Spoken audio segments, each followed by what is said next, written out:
오늘 주신 본문의 말씀 가지고 간절함에 답하시는 예수님, 간절함에 답하시는 예수님이란 제목으로 하나님의 말씀을 증거하도록 하겠습니다. 예수께서 배를 타시고 다시 맞은편으로 건너가시니, 자, 배를 타고 오셨어요. 다시 어디서 오신 거예요? 글쎄 배인데 이렇게 무식할 수가. 자, 지난번 기도원성회에서 여러분 우리가 기억나십니까? 예수님께서 한참 왕성하게 사역하시고 한참 왕성하게 사역하고 계세요. 막 병자가 고침받고 귀신이 떠나고 놀라운 역사가 일어났는데 그 놀라운 왕성한 사역들을 갑자기 멈춰 놓으시고 뭐 급히 생각나시고 하실 일이 있는 것처럼 험한 풍랑이 이기고 배를 타고, 여러분 그냥 조금 걸어가는 것도 아니고 일부러 배를 타고 이 호수를, 바다를 건너가세요. 여러분 그곳이 어디였다고요? 이방 땅의 거라사. 거기서 만난 사람이 누구였다고요? 군대 귀신 들린 광인, 그 미친 사람. 그러니까 우리가 그냥 예수님 사역 가운데 막 옮겨 다니시다가 우연히 만난 사람을 고쳐주신 것이 아니라 왕상 사역을 갑자기 멈추시고 그저 그 한 사람을 위해서 배를 타고 그 엄청난 인기와 환호와 수많은 사람들의 그냥 열성적인 지지와 그 추종을 다 거절하시고 배까지 타고 풍랑까지 이기고 가셔서, 여러분 우연히 만난 게 아니라는 거예요. 가서 그 귀신 들린 자를 다 고치시고 갑자기 다시 배를 타고 오시는 장면이 이거예요. 이제 그 이어서 이제 우리가 지난 시간에 뭐 기억 못할 줄은 알았지만 그래도 이건 의미를 좀, 예수님의 그 사역 가운데 일어난 기적들이 저는 이 기도원 성회에서 우리 성도들에게 다 일어났으면 하는 마음에 그 기적들을 하나하나씩 살피고자 해요. 그래서 그 한 사람, 귀신 들린 자를, 그 군대 귀신 들린 자의 귀신을 몰아내시고 그들을 돼지 속에 쳐넣으셔서 그들이 막 다 절벽으로 내려가 죽어버리는 대사건. 그 돼지 한 마리가 얼마쯤해요? 난 잘 몰라서 도시인이라. 한 50만 하나? 에? 한 50만 원만 해도 10억이에요, 10억. 엄청난 손해를 끼친 거예요. 그러니까 그 이방인들의 입장에서는 이건 엄청난 이 불행이었다고. 그러니까 예수님 막 좀 가달라고, 다른 곳으로 가달라고. 여러분, 그러니까 예수님이 다시 배를 타시고 오셔서 다시 가버나움으로 오신 거예요. 이제 이해가 되시죠? 왕성 활동을 멈추시고 거라사에 가셔서 그 광인 하나를 고치시고 다시 배를 타고 오신 가버나움에서 일어나는 사건들을 우리가 이야기하는데, 마가복음에서 자주 등장하는 샌드위치 구조가 바로 오늘 전형적인 모습입니다. 그래서 오늘 회당장 야이로가 찾아와서 자기 딸이 죽게 되었음을 고백하고 이제 그 회당장 야이로의 딸을 구하러 가는 그 여정 가운데 이제 불쑥 튀어나온 이 여인의 이야기, 그가 바로 24절부터 34절까지 이 혈류증 걸린 여인의 이야기가 나오고, 그 다음에 이제 35절부터 쭉 이제 43절까지가 이제 회당장 야이로의 딸을 다시 고치시는 이야기, 살리시는 이야기가 나온다는 거예요. 그러니까 이제 중간에 꼭 끼어있는 이야기처럼 샌드위치 구조로 이렇게 이루어져 있는데, 오늘은 먼저 이제 패티 말고, 아니 그 껍데기 번 말고 안에 패티, 그러니까 속을 한번 먼저 살펴볼까 해요. 그죠? 샌드위치 이해가 되시죠? 회당장 야이로의 이야기 사이에 끼어있는 이 샌드위치 구조의 이 혈류증 걸린 여인의 이야기. 오늘 이 자리에 혹시 고통과 아픔과 질병을 가지고 질고를 가지고 나오신 자가 있습니까? 오늘 여러분 제 마음의 감동이 며칠 전부터 오늘 이 자리에서 여러분 신유의 축복이, 치료의 역사가 반드시 일어날 것입니다. 그래서 오늘 먼저 야이로를 하려다가 오늘 그 강한 감동에 먼저 혈류증 걸린 이야기, 이 여인의 이 치료 회복과 구원의 이야기를 먼저 여러분과 함께 은혜 나눌까 합니다. 여러분 참 절망적인 한 여인의 이야기 잘 아시죠? 12해 동안 12년 동안을 무려 유출병, 혈류가 멈추지 않는 거니까 그러니까 정상적인 생리가 끝났는데도 불구하고 계속 이제 피가 마르지 않고 계속 유출되는 이 하혈이 이제 지속되는, 정말 이것은 의학적으로도 굉장히 힘들고 어려운 일이겠지만 이거는 또 종교적으로도 뭐 지금 그렇다는 게 아니라 당시의 종교적 의미로서 이런 자들을 불결하고 부정하게 봤다는 거예요. 레위기 15장을 한번 여러분 집에 가서 살펴보시면 이제 이 혈류가 마르지 않는 이런 혈류증 걸린 여인, 이 하혈, 이 유출이 일어나는 이런 사람들은 불결하고 부정하다 일컬고 있어요. 그래서 공동체 의식에 참여할 수 없고요. 공중의 이런 어떤 행사에 참여할 수 없이 격리되어 살아가는 불행한 여인. 이거 12달도 아니고 12시간도 아니고 무려 12년 동안 그 여인은 잔치자리에 갈 수도, 내 사랑하는 사람의 장례식에 갈 수도, 또 이렇게 우리처럼 마음껏 나와서 예배할 수도 없는, 홀로 얼마나 외롭고, 그 부모들의 마음과 본인의 마음이 얼마나 애절했겠어요.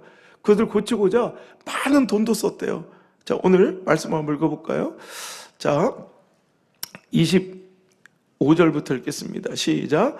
12회를 혈류증으로 알아온 한 여자가 있어 많은 의사에게 많은 괴로움을 받았고 가진 것도 다 허비하였으되 아무 효용이 없고 도리어 더 중하여도, 자 보세요, 절망해요.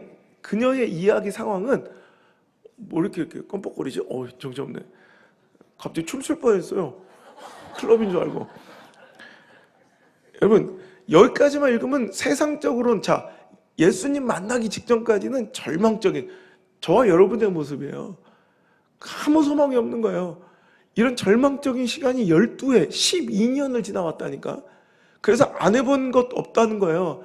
그래도 좀 유력하고 돈은 있었나 봐. 그래서 모든 뭐 할 수 있는 모든 방법들을 다 취해보고 의사들을 만나봤지만 돈만 다 쓰고 우리 돌팔이들 만나가지고 오히려 모든 재산만 다, 또 괴로움만 더한 이런 처참한 여인의 이야기. 자, 근데 그 여인의 삶에 반전이 일어나고 있어요. 그러니까 세상적으로는 여기까지 읽으면 병은 더, 의사를 만나면 만날수록, 그죠? 돈을 쓰면 쓸수록 좋아져야 될 거 아닙니까? 근데 돈은 더 쓰고, 그죠? 의사는 만나는데 오히려 괴로움은 더해가고, 그리고 또 어떻게 돼요? 질병은 더 중해졌대요. 그러니까 이거 낙심하고 절망할 상황이에요. 근데 그 여인의 이야기가 그냥 이대로 끝나버리면 그 여인은 실패한 인생, 참 절망적인 인생인데, 여러분 여기서 반전이 일어나죠. 그러던 차에 27절, 예수의 소문을 들었다. 여러분 어떤 소문을 듣느냐, 어떤 이야기를 듣느냐, 여러분 어떤 정보에 내가 노출되느냐. 지난주 말씀의 제목이 뭐였죠?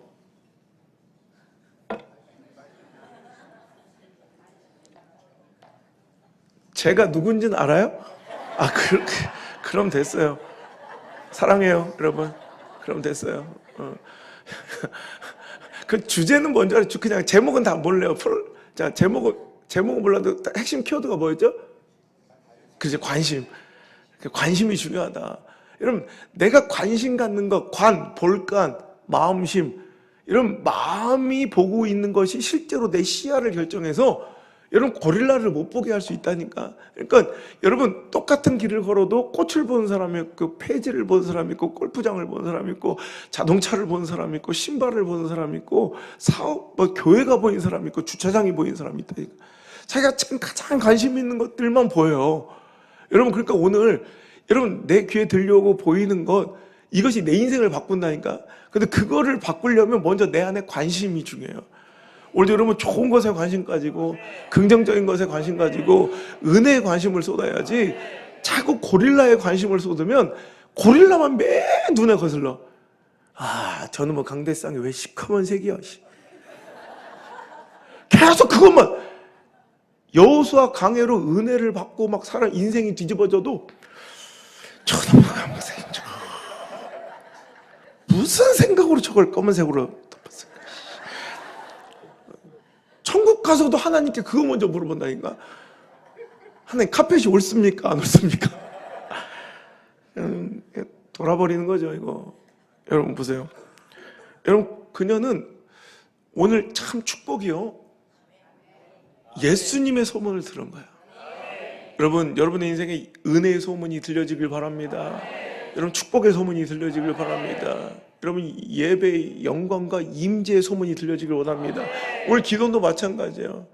여러분, 여기서 은혜의 소문이 나야 되고요, 신유의 소문이 나야 되고요, 회복의 소문이 나야 되고요, 응답의 소문이 나서, 여러분, 12회 혈루증 걸린 세상에서는 그 병은 중하여, 여러분, 더 괴로움을 받고 돈은 다 고갈되고 병세는 더 중하하였던 차에 정말 어디 가도 이제는 내 삶의 문제 해결의 방법이 없다고 절망하고 포기하고 낙심하던 차에 있는 모든 자들이 여기를 떠올리고, 여러분, 이 자리로 달려나올 수 있는, 또 청주 중앙성목교로 달려나올 수 있는 그 역사들이 여러분 다시 한번 회복될 수 있기를, 그 소망의 이름, 역전의 이름, 우리가 끝까지 붙들어야 될 이름, 주 예수 그리스도의 이름으로 간절히 소망합니다. 여러분, 그 소문만 들었고 가만히 있는 사람들도 얼마나 많아요. 여러분, 그 여인은 분명히 못 고칠 병이 없었으며 귀신이 떠나가고 저 사람이 누구인데 풍랑을 잠잠케 하고, 야, 그 앉은 자가 일어나고 눈먼 자가 눈을 뜨는 놀라운 역사의 소문을 들은 것도 복이지만, 그 소문을 들은 그 여인은 행동했다는 거예요. 가만히 있지 아니하고 무리 가운데 끼어 뒤로 와서 그의 옷에 손을 대니. 여러분 보세요. 우리의 신앙은요, 어떤 때는 물론 막 되게 열광적이고 되게 액티브하게 뭔가 확 보여지는 그런 모습도 중요합니다만, 여러분, 바디메오처럼 막 소리 질러 주님께 호소하지도 않았고요, 수로보니게 여인처럼 자기의 처한 상황을 간곡하게 엎드려 개처럼 그 은혜를 구하는 겸손의 모습도 보이지 않아요. 어찌 보면 어떤 열정적인 신앙의 모습이, 또는 외형적인 어떤 그런 믿음의 표징은 하나도 없어. 어찌 보면 몰래 뒤로 와서, 여러분, 이런 신앙의 유형들도 있어요. 제가 목회하다 보면 저 사람은 별로 은혜를 못 받나 보다, 저 사람 나를 별로 안 좋아하나 보다. 그런데 들어가서 나눠보면, 얘기 나눠보면 막 은혜 중에 있는 사람이 있어요. 그 성향에도 막 그냥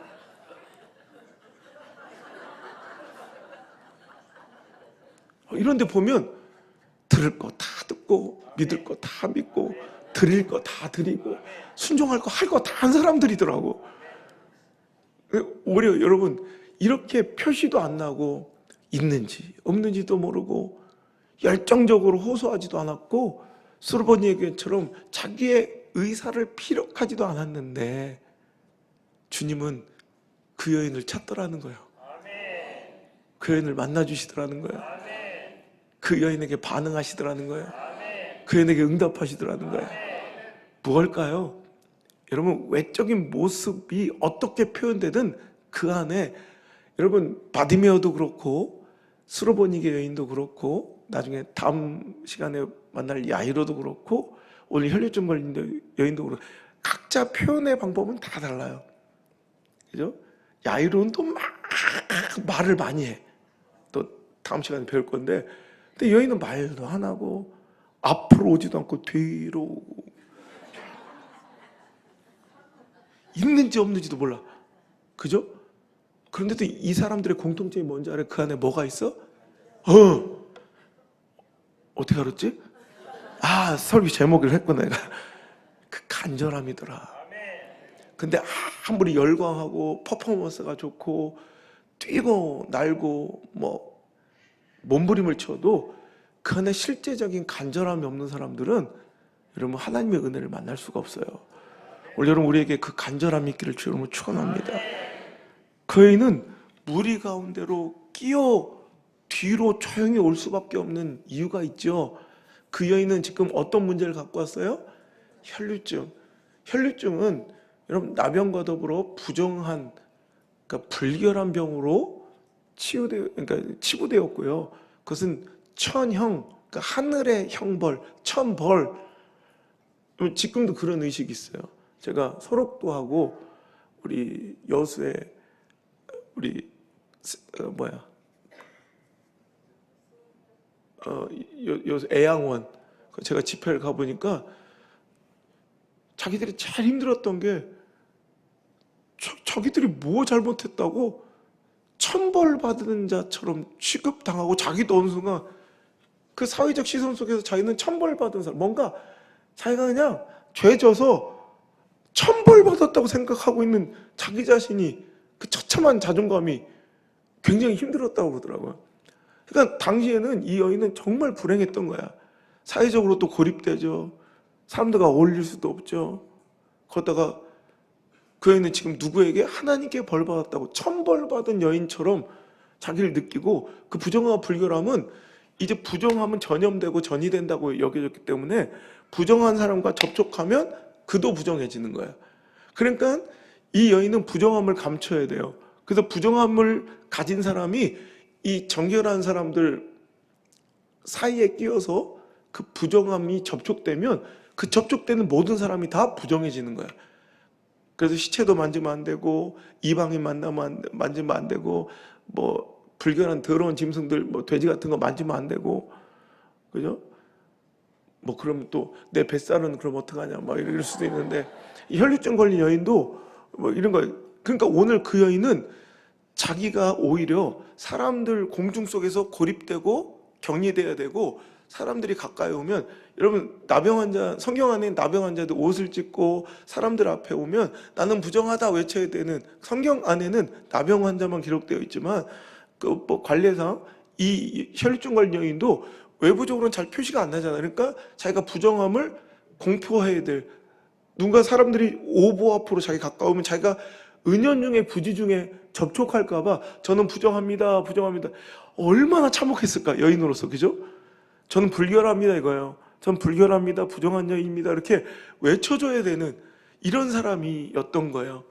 그렇던 여인이 예수님의 소망 한 자락 붙잡고 내가 이렇게 살 수는 없다, 내가 예수님 만나야겠다라는 그 마음 가지고, 오늘도 상황과 처지와 정황은 다 안 되지만 사람들, 그래서 뒤로 올 수밖에 없었던 거예요.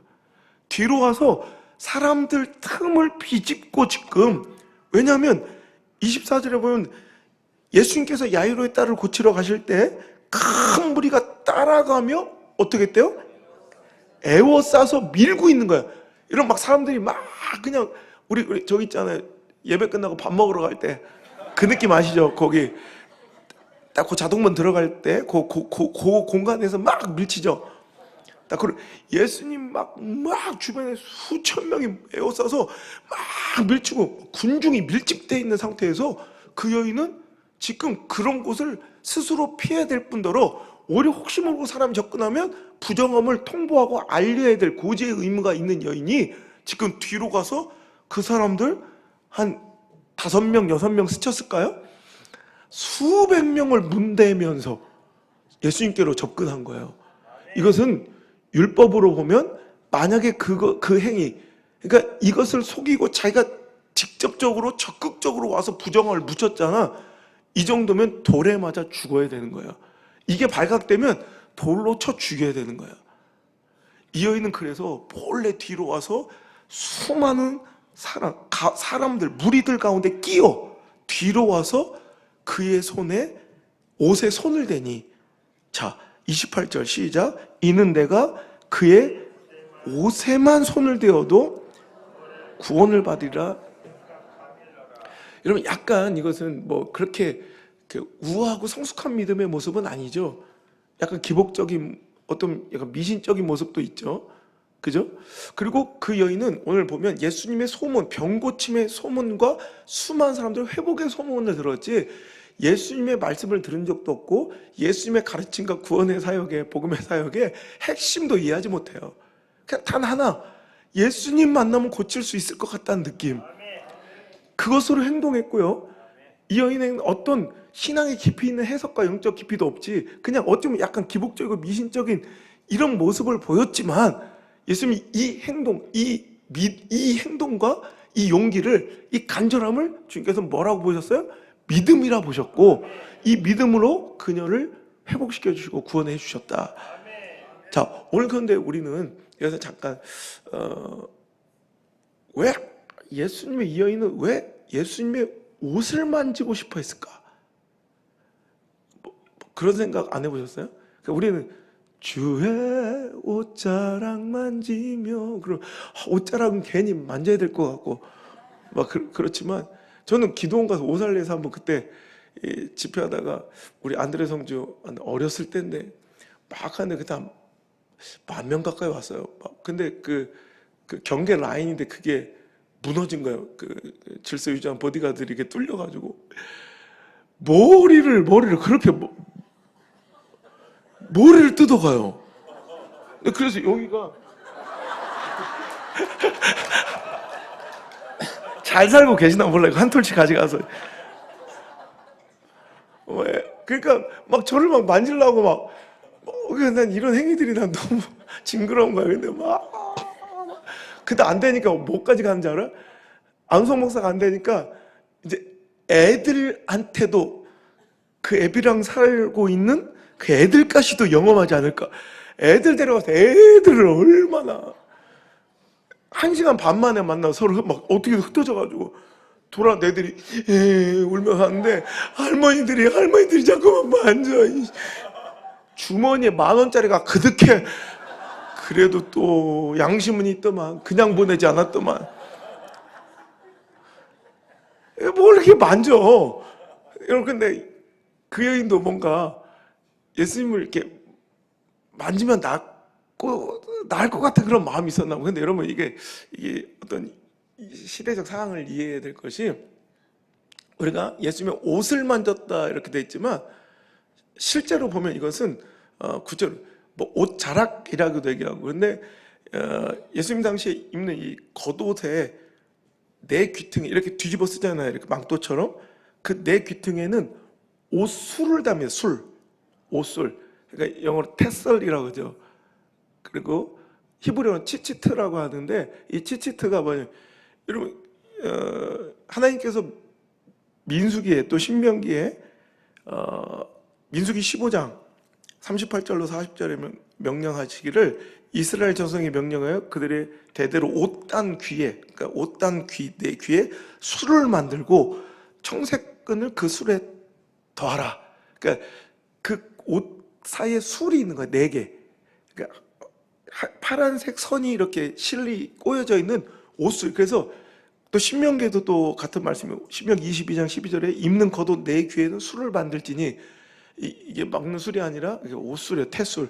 그러니까 이게 그래서 왜 이 옷술이 길을수록 자기 신앙심이 이렇게 되게 높다고 이렇게 생각하는 그런 게, 뭔가 이게 영험한, 그러니까 우리 졸업식 때 뭐 학사모 쓰면 이렇게 술 달려있죠. 이게 같은 테스트래요.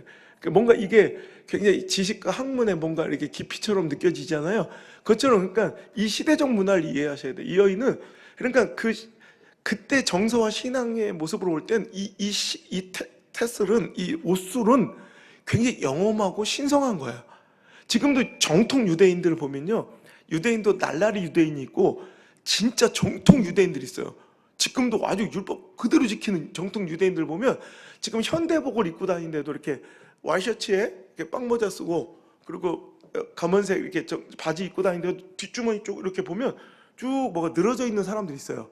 그게 바로 그 전통이 아직도 남아 있는 거예요. 그래서 그게 이게 길면 되게 신앙심이 좋다고 생각해요. 그래서 예수님 시대에도 예수님이 바리새인들 막 책망했던 거 기억나세요? 뭘 기억나? 지난주 말씀도 기억 안 나면서 거짓말은.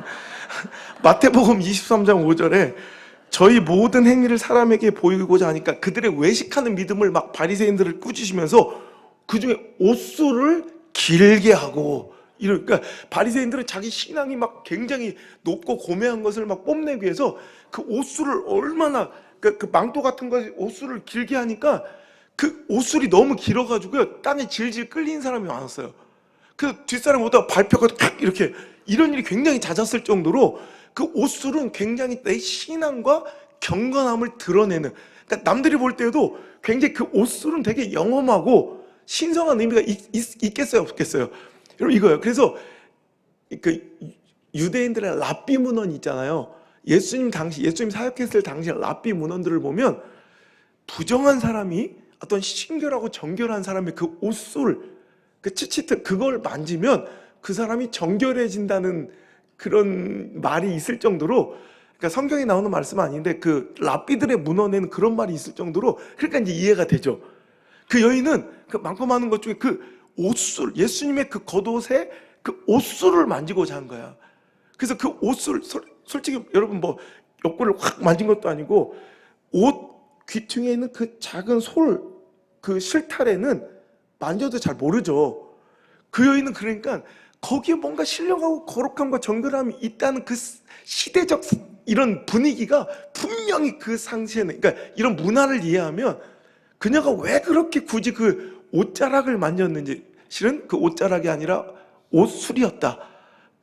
그 귀퉁이에 달린 그것을 만지는 것은 굉장히 그 사람의 신앙심과 결부되어 있고 그의 경건함과 비례한다고 생각했던 그 시대의 문화로서는, 그리고 랍비 문헌에 기록된 것처럼 거기에는 신령한 거룩하고 정결하게 하는 그런 힘이 있다고 여겨졌던, 그러니까 충분히 이 여인의 행위가 이해가 되는 거예요. 그죠?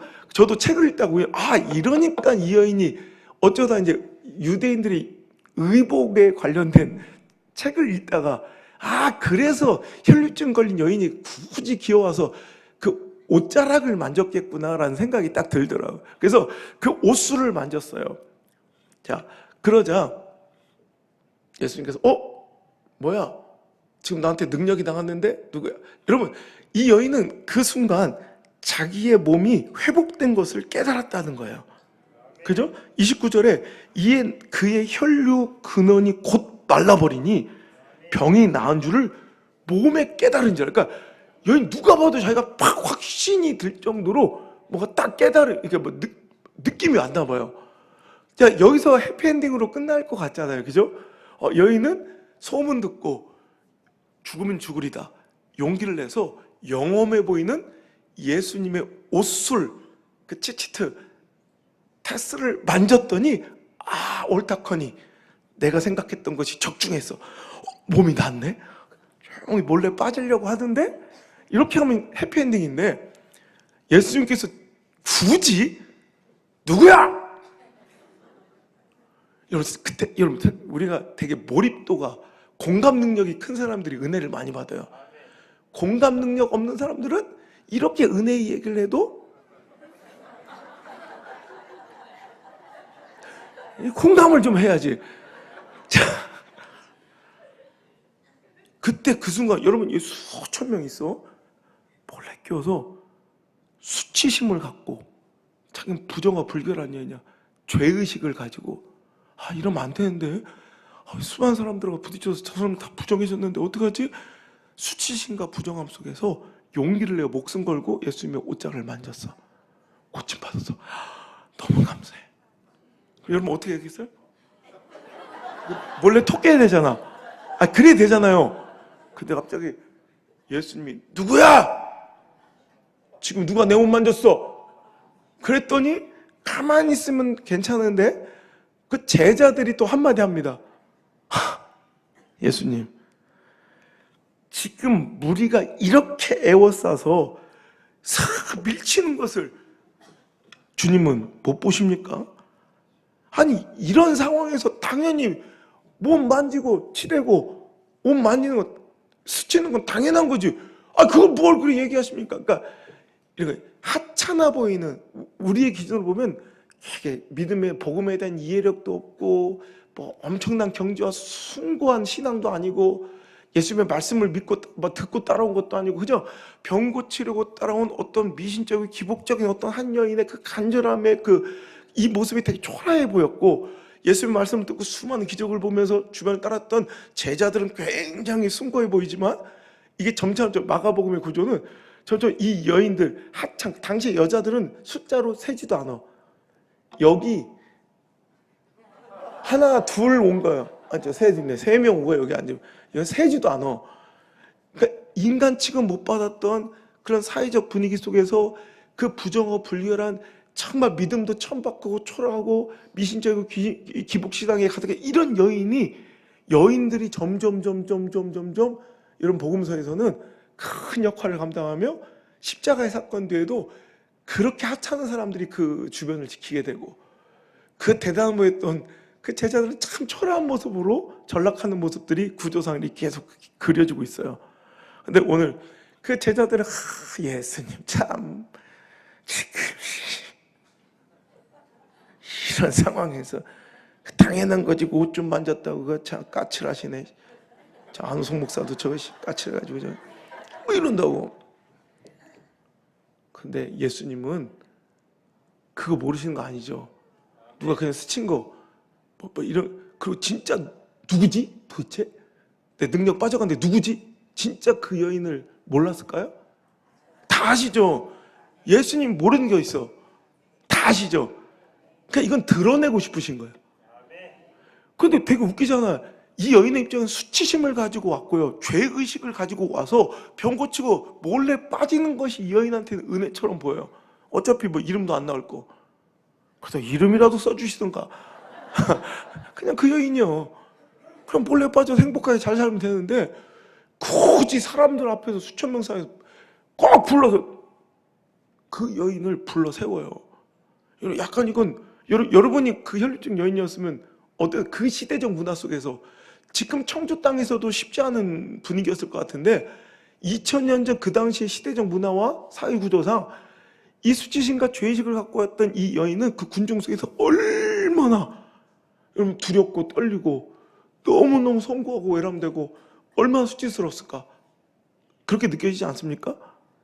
그냥 보내주시지. 어찌 보면 그 여인을 그 사람들 앞에서 망신 주는 것처럼 보이잖아요. 너 왜 그랬어? 책망하시는 것처럼 보이잖아요. 그러니까 우리가 좀 이해 안 될 때는 가만히 있어라. 네가 모르는 뭔가가 있다. 하나님은요, 예수님은요, 어찌 보면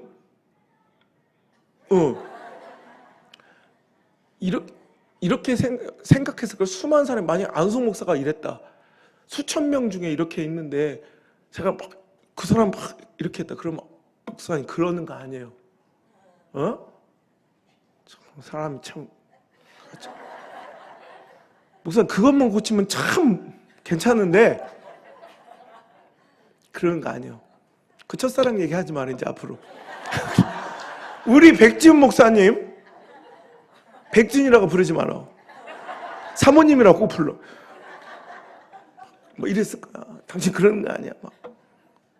근데 어쩌면 약간 폭력처럼 보이고 예수님이 굉장히 무례한 것처럼 보이잖아. 난 왜 그랬을까? 전 여러분은 생각도 안 했겠지만 왜 굳이 안 그래도 수치스럽고 죄의식에 빠져서 몰래 고침받고 돌아갔으면 좋았을 걸. 저봐 절규하잖아 막. 그러면 안 된다고 교회가. 왜 굳이 그 여인을 불러서 사람들 앞에 공개했을까? 저는 이 묵상에 오래도록 빠졌던 적이 있어요. 그러다가 그냥 눈물이 막 나대. 예수께서 이 일을 행한 여자를 보려고 둘러보시니, 예수님 다 아는 거야. 이 여인의 사정도 다 아시고, 이 여인 누가 내 능력 뺏어갔어, 누가 내 옷 몰래 만졌어, 이게 궁금하고 색출해내려는 것이 아니라 주님은 다 아시는 거야. 근데 그 여인을 그저 병 고치는 것으로만, 건강해진 것으로만 멈추지 않고 그 여인의 삶을 진짜 자유하게 평강 가운데 두시기를 원하셨던 거예요.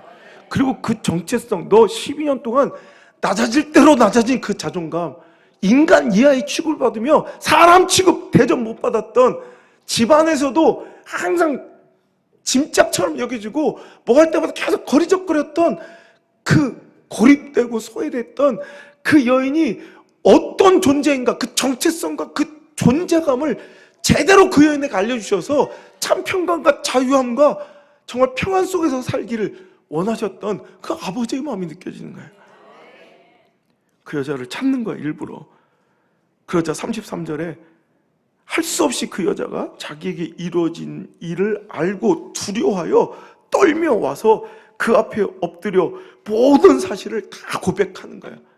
그러니까 오늘 세상 사람들에게, 오늘도 이 여인을 예수님, 자기 자신이 너무 수치스럽고 초라해서 숨기고 싶을 때가 있어요. 이런 경험을 안 해보신 분은 모를 건데, 저는 이 여인과 한번 동기화가 되니까 내가 눈물이 너무 나는 거야.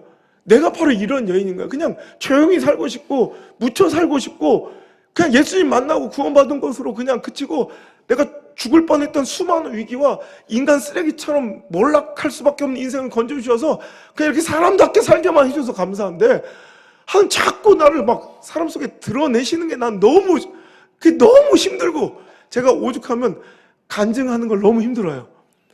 그리고 간증집 쓸 때 제가 대학교 시절에 멈춰서 엉엉 울면서 진짜 제가 그래서 출판사에 전화해서 나 이제 더 이상 못 쓰겠습니다. 이 책 못 쓰겠습니다. 이렇게 얘기하고 너무 요 두 줄을 못 넘겨서 몇 날 며칠을 그냥 밤을 꼬박 새는 거예요. 요 두 줄을 못 쳐서. 이런 첫 번째 책 마음이 없으면 핑계하고 마음이 있으면 길이 보인다.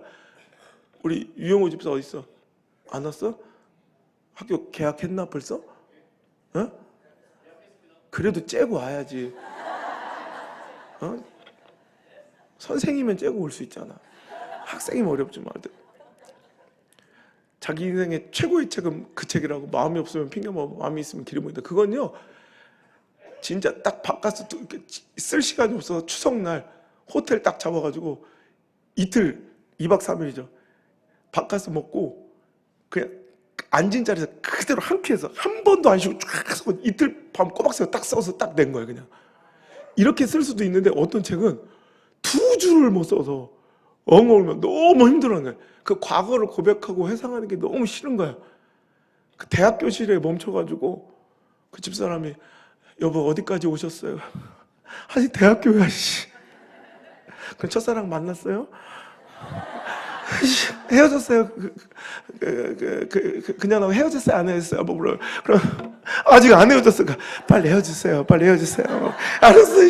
조금만 기다려줘. 그 과거를 막 여러분 그게 여러분 얼마나 힘든지 알아요? 내가 그거 쓰고 나서 다시는 내 인생 이제 간증집 안 쓴다라고 공표를 했어요. 여러분 그 과거를 이게 기억하고 그 수치스러움을 들춰내는 거 너무 고통스러운 일이에요. 그냥 가만히 살게 해주시면 좋은데 하나님은 일거리를 15년 동안 맨날 가서 가난한 목회자 아들로 태어나 안호성이라고 불리고 싶은데 목사 아들 그거부터 시작해서 그냥 그 얘기를 하면 그게 너무 나한테 힘든 거야. 근데 하나님은 그걸 통해서 저를 진짜 자유케 하시더라고. 난 그걸 경험했어요. 그냥 나 구원받고 믿음으로 잘 살고 혼자 이제 사람처럼 살면 그냥 좋겠는데 하나님 굳이 사람들 앞에 저를 주목시켜서 제 수치스러웠던 일들, 그 과거 일들을 다 토하듯 고백시켜서 오늘도 내 삶을 진짜 자유와 평강으로 만들어 주셔서 그 과거의 얘기를 이제 서슴없이 막 할 수 있는. 그러니까 전 지금 자유함의 증거예요, 이게. 자유함. 떨며 와서 죽을 죄를 지었습니다. 왜냐하면 당시 율법으로는요, 특히 남의 옷술, 남자들이 입은 남성의 그 옷술, 테스를, 지치트를 함부로 만지면 그건 엄청난 범죄예요. 되게 무례할 뿐더러 범죄야, 죄. 그래서 그거는 처벌을 받아야 돼요. 근데 그 행위를 그 여인이 한 거예요. 그러니까 얼마나 두렵겠어요. 자기는 부정함도 숨겼죠. 그죠? 자기 불결함도 감췄죠. 수많은 사람들과 접촉했죠. 만지지 말아야 될 외간 남자의 옷술을 만졌어요. 그러니까 이걸 문화를 이해해야 이게 엄청난 이 여인의 마음을 아는 거예요. 바바바바 떨면서 그 모든 사실을 이야기하고, 하지만 제가 회복되었음을 이야기할 때 여러분 이게 결론인데, 예수께서 이르시되 뭐래요? 여기서 제가 눈물이 팍 터진 거예요. 나라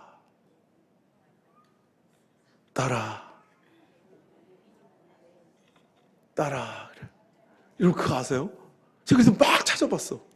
복음서 전체에서 기적이 일어난 일들이 너무 많잖아. 근데 회필 이 여인한테만 쓴 말이에요. 몰랐죠? 뒤가테르, 헬라어로 뒤가테르, 이거는 그러니까 제가 우리 안나한테 내 딸 내가 맨날 이러 우리 안나는 맨날 뭐? 왜 했는데 전화? 바빠. 막 이러거든. 근데 내 딸 뭐야 내 딸. 그럼 알았어 당신 딸이야. 왜? 바빠 막. 그런데도 나는 우리 딸이 너무 좋아. 내 딸 이게 딱 그 뒤가테르 이게 되게 아버지가 그 딸을 되게 사랑스럽게 부르는 애칭이에요. 뒤가테르 이게 뒤가테르 이게. 근데 이 단어를 왜 하필 수많은 기적 중에 다른 기적에는 한 번도 이 말을 쓰신 적이 없어. 딱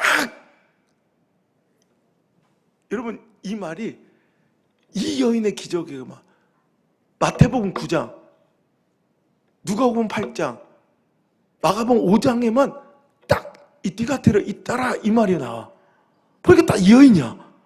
그 뭔가 의미가 있을 것 같아. 다른 사람은 그냥 뭐 여인아 뭐 이렇게 표현하셨는데 이 여자한테만큼은 디가테르 내 딸아 라고 불러주신 거야. 뭔가 의미가 있을 것 같았어. 그래서 막 문헌들을 뒤지다 보니까 고대 문헌에 랍비 문헌에 보니까요, 아까 남의 옷수를 만지는 건 부정하고 범법이라고 그랬죠. 처벌받아야 된다고 그랬죠. 근데 그 처벌에 면제 대상이 있더라고. 옷수를 누구도 만지면 안 돼. 그건 하나님과의 관계와 하나님과의 친밀성과 거룩함과 그 정결함을 표현하는 그 모습이기 때문에 절대로 그 유대인들 이렇게 뭐, 이거 뭐예요? 만지면 막 귀자되게 맞아요. 만지면 안 돼. 근데 그게 허용되는 유일한 대상이 자녀요. 자기 아버지 것 만져도 돼. 그러니까 수치심은 사라질지 모르죠. 이제 내가 병이 났으니까. 근데 자격지심과 죄의식은 계속 있었겠죠. 그 여인에게 일로 와. 내 딸아 일로 와. 너 내 딸이야. 너 내 딸이야. 너 괜찮아. 너 평안히 가. 이제 너 병 고쳐졌으니까 평안히 살아가 아니라 원어 그대로 직역하니까 평안 속으로 들어가 이런 말이 들어. 이제부터 넌 평안 속에 거해. 너 지난날의 모든 과거 수치심, 죄의식 다 깨끗하게 오늘부로 씻어버리고 너는 그래도 돼. 우리 딸이 무슨 잘못을 하면 너는 자격 없다고 내가 내치겠어. 물론 거짓말은 시켜. 우리 안나가 살 못 빼면 너 이번에 못 온다. 우리 딸은 지금 지 비행기표 취소된 줄 알아. 걔가 하도 옛날에 뚱뚱했어가지고 작년에 막 아빠랑 약속해서 30-40kg를 뺐거든. 그래서 지금 했는데 그래서 다시 애가 그 건강을 잃을까봐. 근데 얼마 전에 나한테 선전포를 아빠 나 이제 다이어트 안 해. 왜? 그때 짜증나. 그래서 너 그러면 안 돼 막 이렇게 했지만 우리 안나가 뭐 설사 내가 맨날 58돼지 이렇게 놀리는데 58kg 된다고 제가 버리겠습니까? 안나가 60kg 된다고 제가 비행기표를 취소하겠습니까? 그냥 용납되지 않을 일이 어디 있어 우리 안나한테. 안나는 그냥 안나의 건강이 걱정돼서 그렇지 지금 보고 있네 우리 안나가.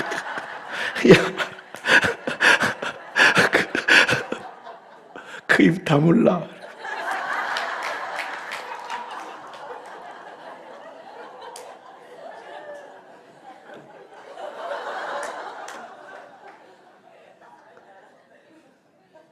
우리 안나가 어떤 실수와 실패와 어떤 잘못을 하고 와도 내가 너 자격 없다고 버리겠어. 괜찮아. 그 죄를 용납하는 게 아니지만 내 딸은 얼마든 용납이 되지. 그게 가족이지. 내 딸 괜찮아. 세상 사람들이 다 널 던지고 세상 사람들이 다 너 정죄해도 아니야. 너는 괜찮아. 넌 내 딸이니까.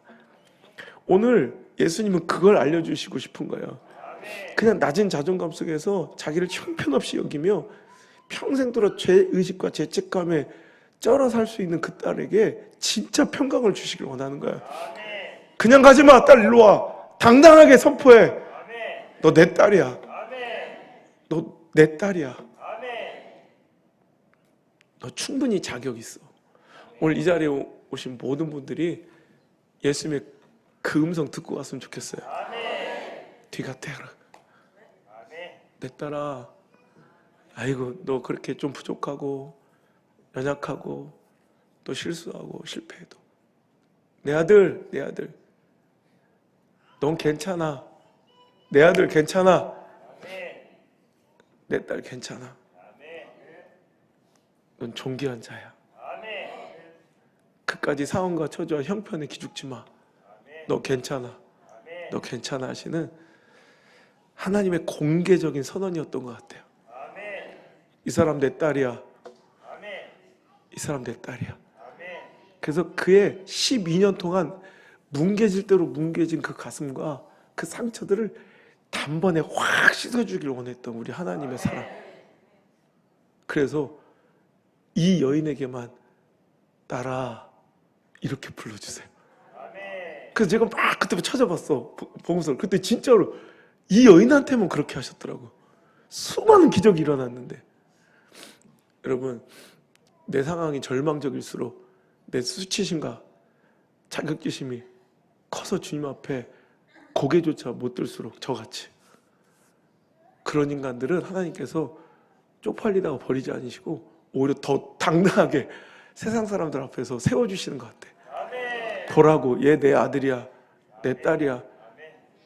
제가 여기 있는 유일한 이유는 그거 하나밖에 없는 것 같아요. 내가 만난 우리 아빠의 사랑을 그래서 저는 죽을 때까지 목 놓아 알려드려야 될 의무와 책임 있는 사람이야. 당신도 하나님의 딸이라고. 당신도 하나님의 놓을 수 없는 포기할 수 없는 아들이라고 오늘 우리 하나님께서 우리 아버지가 사랑하는 아들 딸들에게 전화를 하십니다. 사랑하는 내 아들아, 사랑하는 내 딸아, 일어나 평강 속에 살아가자 하시는 그 하나님의 음성을 듣고 돌아가시는 귀한 시간 되시기를 주의 이름으로 축원합니다. 이제 찬양합시다. 마음속에 근심 있는 사람 우리 주 예수 앞에 나와서 우리 아버지께 나와서 오늘도 하나님 앞에 엎드릴 수 있기를 주의 이름으로 축원합니다.